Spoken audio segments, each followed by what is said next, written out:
Last വെളിച്ചെണ്ണ അതിന് മുമ്പായിട്ട് എന്തൊക്കെയാന്ന് പറയാം.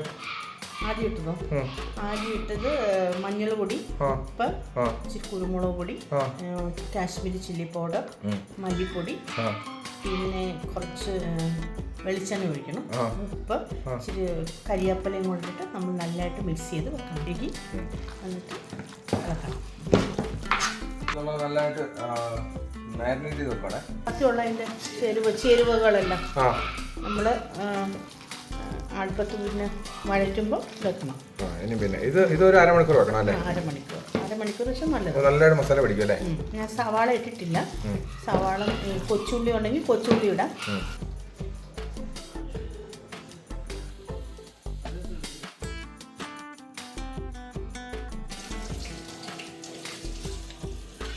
വെളിച്ചെണ്ണ ഒഴിച്ചു.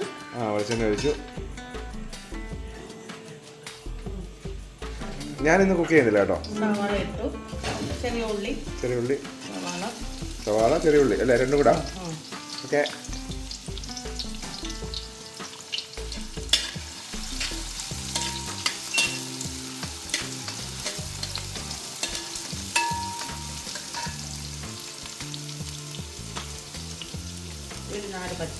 നാല് പച്ചമുളക്,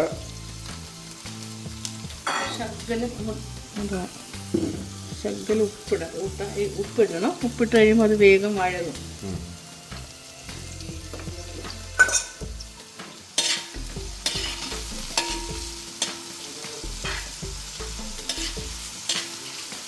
ഉള്ളി അടി കട്ടിയുള്ള പാത്രത്തിൽ എടുക്കുന്നതാണ് നല്ലത്. വഴറ്റാനൊക്കെ നല്ല ചൂടൊക്കെ നിൽക്കും.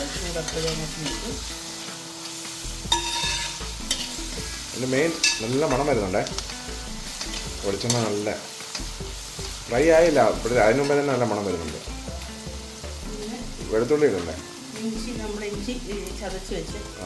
ഇഞ്ചി വെളുത്തുള്ളി ചതച്ചത് അല്ലേ? ചതച്ച് ക്രഷ് ചെയ്ത് നമ്മൾ കുറച്ച് ആദ്യം വേവിച്ചപ്പോൾ ഇട്ടിട്ടുണ്ടായിരുന്നു. അത് വെളുത്തുള്ളി, ബാക്കി വെളുത്തുള്ളി, ഇഞ്ചി, അതിൻ്റെ ബാക്കി. ഇത് ഞാൻ വീട്ടിൽ പൊടിച്ച മുളക് പൊടിയാണ്, കാശ്മീരി ചില്ലിപ്പൊടി, നമ്മുടെ എരിവിനനുസരിച്ച്. ഇതിവിടെ തന്നെ ഉണ്ടാക്കുന്നതല്ലേ അല്ലേ? ഞാൻ വീട്ടിൽ തന്നെ പൊടിക്കുന്നത്. ഇത് ഞാൻ തന്നെ പൊടിച്ച മല്ലിപ്പൊടി നമ്മുടെ ആവശ്യത്തിനനുസരിച്ച് ഉണക്കിയിട്ട് പൊടിക്കുന്നല്ലേ. ഒരിടക്കാണ് നല്ലത്. ഈ ഫ്ലേവേർഡ് ആയിട്ടുള്ള ഇതത് മേടിക്കാൻ നല്ല പ്രിസർവേറ്റീവ്സ് ഉണ്ടാവും. നമ്മളൊരു കാര്യം മനസ്സിലാക്കിയത്, ഒരു ഭക്ഷണ സാധനവും പ്രിസർവേറ്റീവ് ഇല്ലാതെ ലോങ് ടൈം ഇരിക്കില്ല. അപ്പോൾ കഴിയുമെങ്കിൽ നമ്മളിതൊക്കെ മേടിച്ചിട്ട് പൊടിക്കുന്നതായിരിക്കും ഏറ്റവും നല്ലത്. ആരോഗ്യത്തിന് നല്ലത് തന്നെയായിരിക്കും. പിന്നെ ഓരോരുത്തരുടെ സമയവും സൗകര്യം അനുസരിച്ചാണ് എല്ലാവരും ചെയ്യുന്നത്. എല്ലാവർക്കും ചെയ്യാൻ പറ്റണമെന്നില്ല. എന്ത് മുളക് പൊടി ചിലപ്പോൾ കാശ്മീരി അല്ലല്ലോ ഇട്ടത്. കേട്ടോ, രണ്ടും കിട്ടോ? കാശ്മീരിയും ഇല്ല, മറ്റേത് ഞാൻ അങ്ങനെ അത് ഉപയോഗിക്കാറില്ല. കാശ്മീരിയാണ് ഞാൻ ഉപയോഗിക്കുന്നത്. കാശ്മീരി അല്ല. അപ്പോൾ അതിന് എരിവും കിട്ടും, നിറവും കിട്ടും. പിന്നെ കുരുമുളക് എരിവിന് അത് മതി. അപ്പോൾ കറക്റ്റാണ്. അത് രണ്ട് ടൈപ്പ് രീതിയിലുണ്ടാക്കാം. ഒന്ന് കുരുമുളക് ഇട്ടിട്ട് നല്ലതായിട്ട് അപ്പോൾ എരിവും കിട്ടും. അപ്പോൾ തന്നെ കാശ്മീരി ഇടുമ്പോൾ അതിൻ്റെ ആ മുളകിൻ്റെ നിറവും കിട്ടും, എന്നാൽ അത്യാവശ്യം എരിവും ഉണ്ടാവും.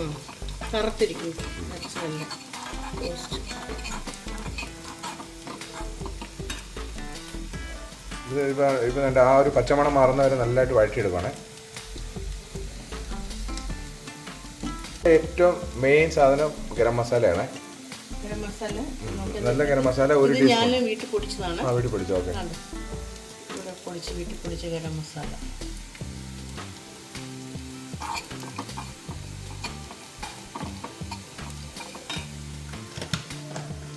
മുളക് പൊടിച്ചിടണം.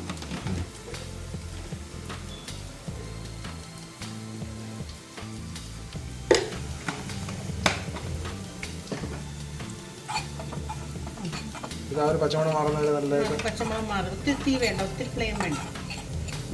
മാറിയിട്ടുണ്ട്. ഇത് അരയ്ക്കണോ? വേണ്ടല്ലോ. വേണ്ട. ഇതിപ്പോൾ നല്ലതായിട്ട് മൂത്ത് വന്നിട്ടുണ്ട്.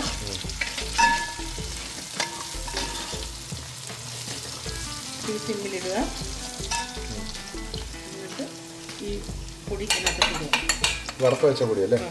ചൂടാക്കി, വറുത്തല്ല, ചൂടാക്കി പച്ചമണം മാറ്റി വഴറ്റി വെക്കുക. ഇനി മറ്റേ നമ്മൾ ഇറച്ചി പുഴുങ്ങിയത് വേവിച്ച് വെച്ചിട്ട് ഇറച്ചി ഇതിനകത്തോട്ട് ഇത് നല്ലതായിട്ട് വരട്ടി വന്നിട്ടുണ്ട്. ഇനി ഇതിലേക്ക് നമ്മൾ വേവിച്ച് വെച്ച ബീഫ് ഇടാൻ പോവാണ്.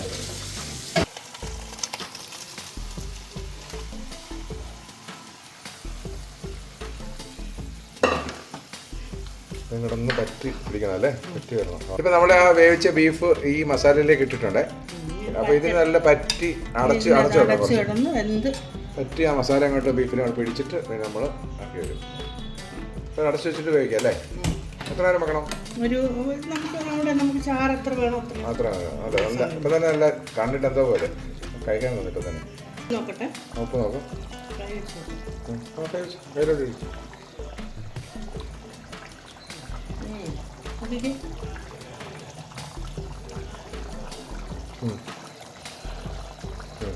ഉപ്പ് കറക്റ്റാ. ഇനി അടച്ചു വെച്ചിട്ട് ഒരു 1/2-3 മണിക്കൂർ അല്ലേ വേവിക്കണം. നമുക്ക് നോക്കാം. പൊളി സാധനം നല്ല തിളച്ച് വരുന്നുണ്ട്. വേണമെങ്കിൽ നമുക്കൊന്ന് ഇളക്കി കൊടുക്കാം.